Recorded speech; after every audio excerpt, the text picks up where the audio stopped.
I came across Sanctum first before I even got married. I think when I was in college during my bachelor's itself, I kind of got to know about Sanctum via social media.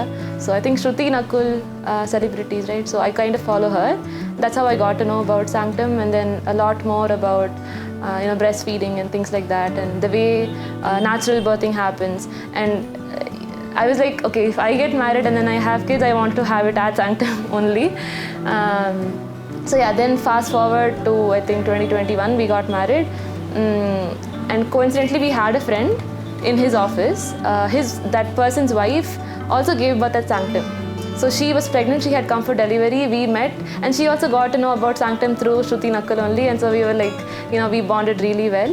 And then I got to know a lot more about the experience, like personal experience from her as a friend. So I was like, okay, fine, Sanctum it is. When I get pregnant, I'm going to give birth here. So yeah, that's how Sanctum happened.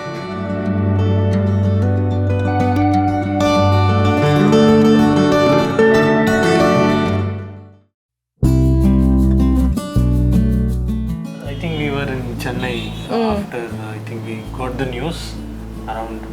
So initially I had a lot of morning sickness and I couldn't handle it by myself. My parents live in Chennai, so I had to go there. I stayed there for around 6 months. Then I came here for delivery. So I was consulting with Vijay ma'am online. I had my yoga classes, everything online. And then I came back when I was around 7 months or so. Then after that I came for in-person visit. And then we gave birth over here in Sanctum.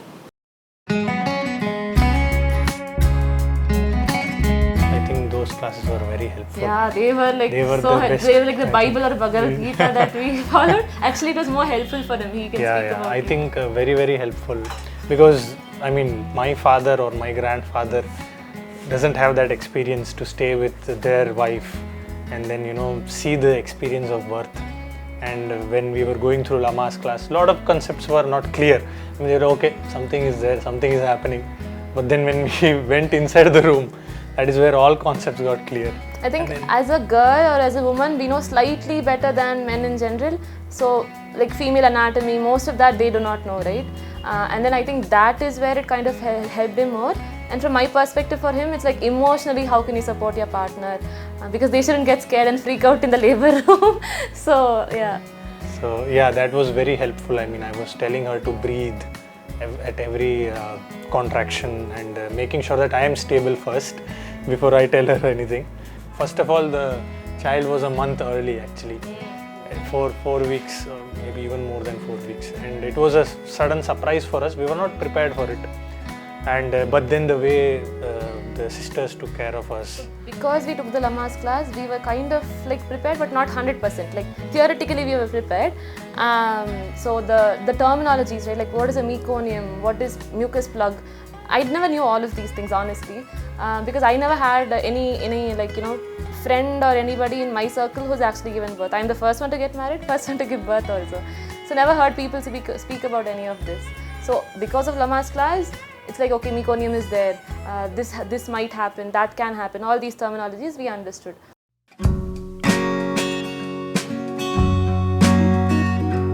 I think the yoga classes were my favorite. I feel bad for missing them now. Sanjana ma'am, she's amazing, her voice, the way she takes the yoga class, it's so soothing, you want to just keep doing it all the time. So she's amazing, the best she is.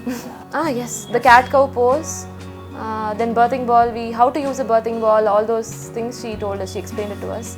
So that, then squatting, then how the husband can support when you're in the cat-cow pose, that pain kind of a thing. In my early labor, when I was at home, I had a very severe back pain. So the Lama's class, they told us how the partner can support, how you can keep a pillow and you should. We actually did that at home.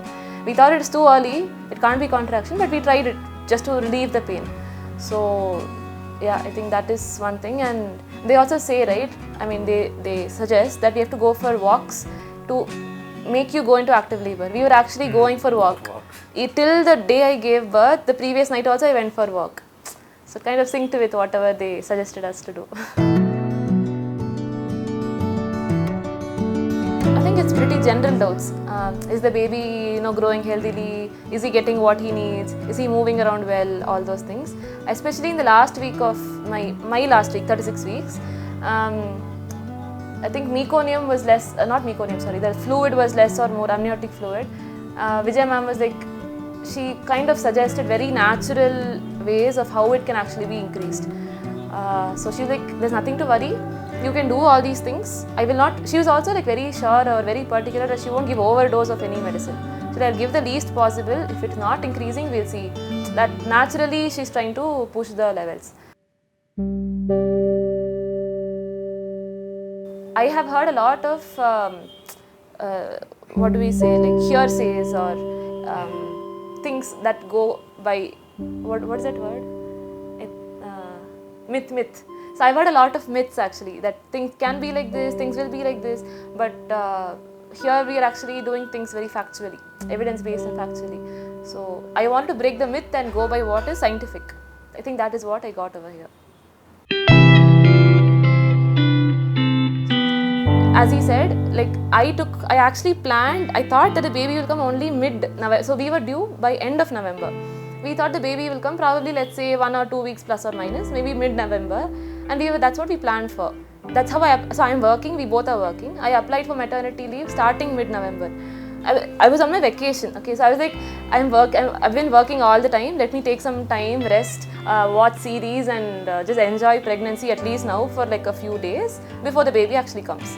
5 days only I took holiday, that's all, and then the baby is already there, okay. So on the 5th day what is happening is, night I started having some kind of a pain in the lower abdomen and I go for walks regularly. So what I felt is there's a very, very heavy feeling on the, like something, it's as if the baby is going to drop, that kind of a feeling on my pelvic area. So I was like, is this normal? We 36 weeks only, why is this happening? But then it seemed normal at least. Then we asked the doctor, she also like said the same thing. It might not be a problem as long as there's no water breakage or no red spots and stuff. But I had this kind of a pain that kept coming and that was very periodic.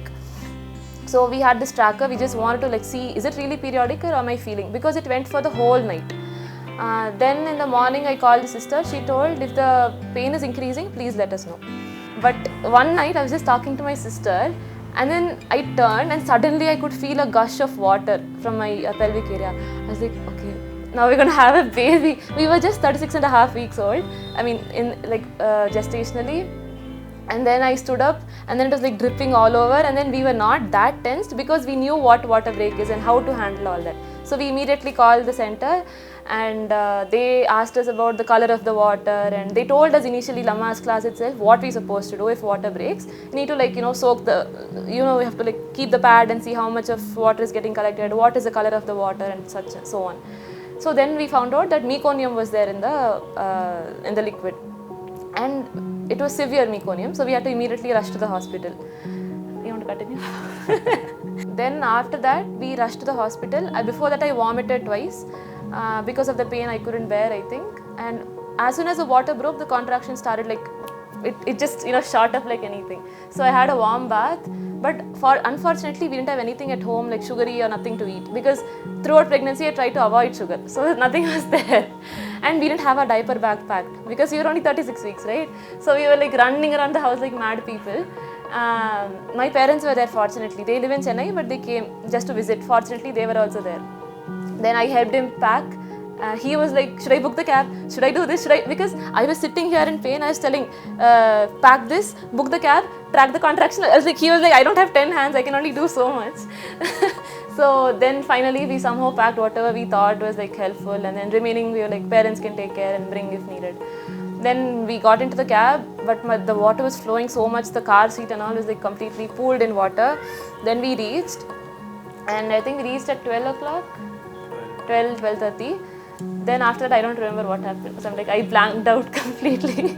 It was so painful, but yeah, you can continue what happened. Yeah, I think then we immediately came here around 12:30. I think by 12:30, 12:40 we went inside the room. And then I think immediately the doctor came, she checked and the dilation was somewhere close to 6 centimeter. We were already 6 centimeter dilated. 6 centimeter dilated, and then they were like, okay, you are not going back home. You have to stay here. The baby is going to come. And then I think then she was having her heavy contractions, initial stage contractions. Then we did lot of positions. Whatever we learned. Cat-cow pose in yoga class. Lama's class. Yoga class. Lama's class also we actually practiced. Of course, yoga class she was practicing, and in Lama's class how to breathe and stuff. So we were trying that. We focused only on one thing: breathe, breathe, breathe. And I was reminding her that don't lose focus. We are very close. We should just focus on breathing. And then that helped a lot. And then we tried different positions. And then finally we came to one position. And I think the doctor also came, and then... So Vijay Kumari's sister was the one who helped us. She was like a, I don't know, angel, yeah. Because I was in complete pain. I was like, I cannot do this, I just want to run away. But I cannot, I have to go through it, right? So I was like, I cannot go through this. I was so tired. And only because he was like giving that command, I would say, I was able to follow. But then I found the trick that if I breathe in more and then breathe out, the contractions last shorter. It will go away quickly. So it's like, okay, let's do that. And then I was sweating so much. Like we tried the birthing ball position, we tried cat-cow, then we sat on the toilet seat, and then I think I was just pushing the sister. She held my leg on her. I was just like pushing her. She didn't care. She was like, do whatever you want. Just keep pushing. I was like, okay. Then after that, I came out of the toilet because I think that was not that was painful. It was not suiting me basically. And then there's a rod that we have to hold and sit and then push. And then I had to urinate. So I was like, I have to go to Susu. She's like, it's okay, do it, no problem. So literally in the room, in some corner I did. She's like, it's okay, we'll clean you, just push, don't. So that kind of empathy, it's very important when you're in labor. If somebody says, no, you have to go there only and do it, that kind of makes you uncomfortable, right? So I was like 100% comfortable. I haven't like shown my body to anybody so much, right?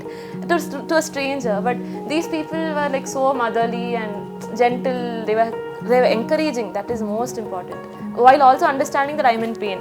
Then I started dragging myself because I was so tired. I didn't eat anything, right? They gave ORS and I was literally like, I couldn't open my eyes. She was encouraging. She was like, you're not a patient, you're a mother, you can do it, come on, walk. So those words are so helpful. I was like literally holding him and, walking around.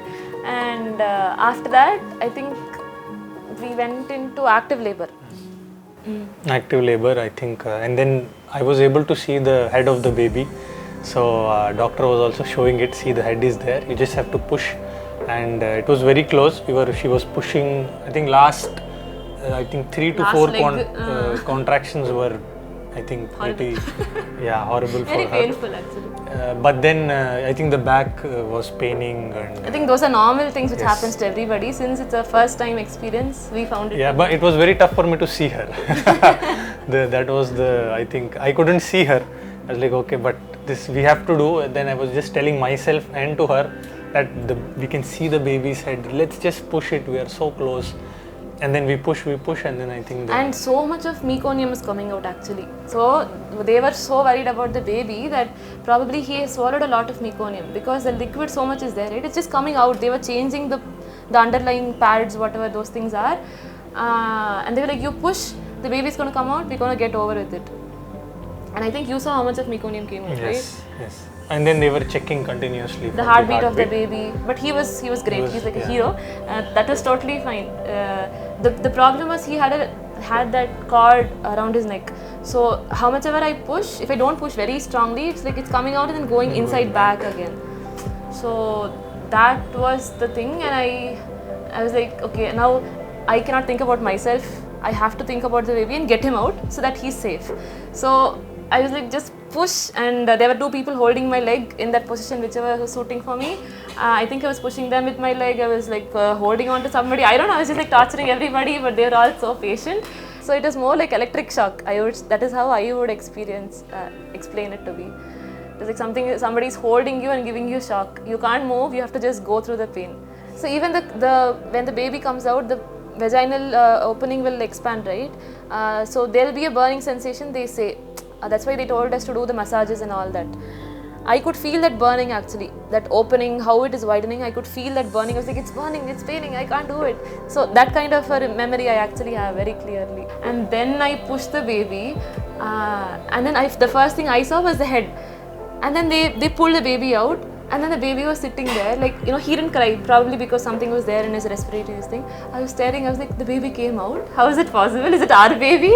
And then slowly he started crying. Then he cut the umbilical cord.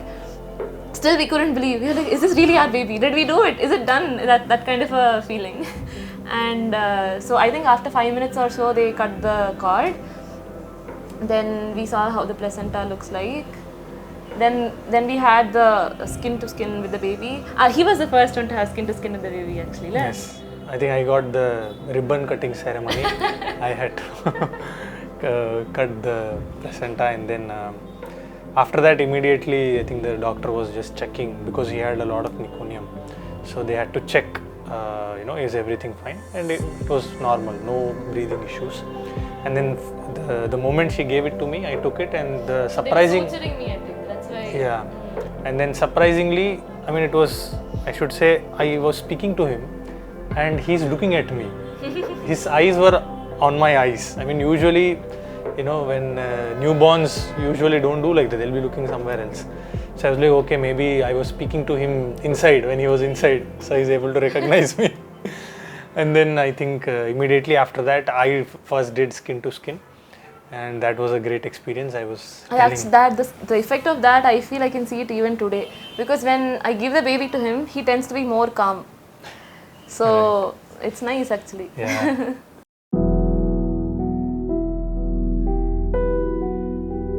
I think after 6 months is what we were going through Lama's classes also, that they start hearing. So it is very important for us. I mean, it's not so important, but it is good to start speaking to them so that they speak certain things, so that they recognize or they feel calm. When they come out, when they hear the same sound, they'll feel good. Same thing goes, I think, if you play a particular music and then when they are born and you play that music, they'll feel calm. So for that reason, I used to speak every day. I used to speak what I used to do at my work. I'll just talk about it. We did this project, that project. Give a stand-up call update to the baby. Yeah, I will be updating him on what I am doing.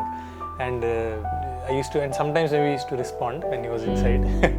And then now outside, he responds even more, of course.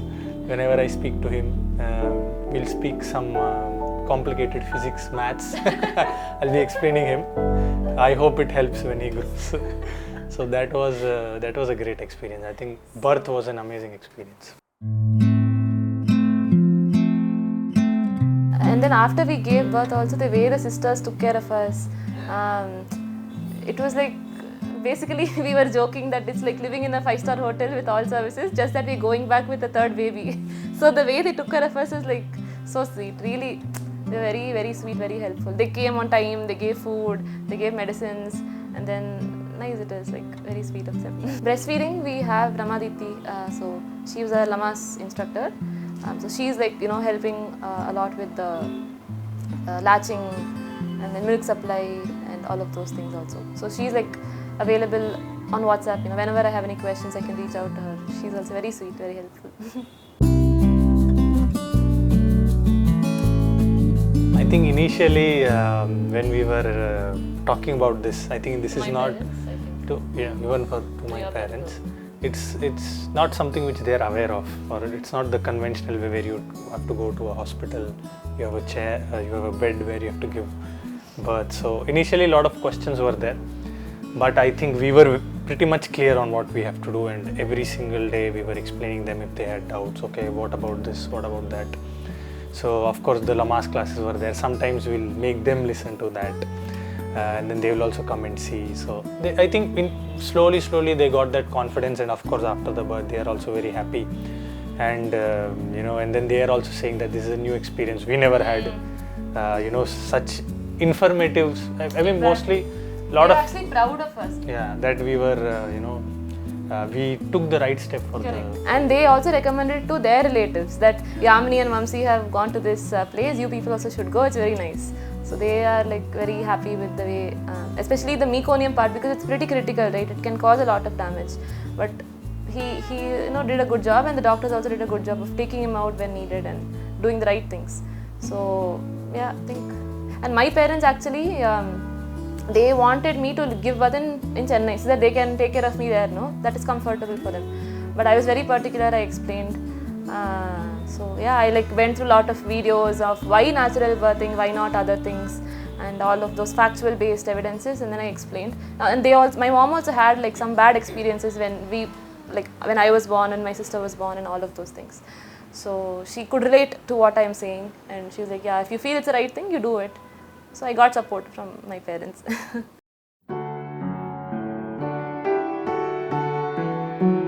I think from my side, as a father, I think I was involved a lot. I think that is something which I don't think many of my circle whom I see.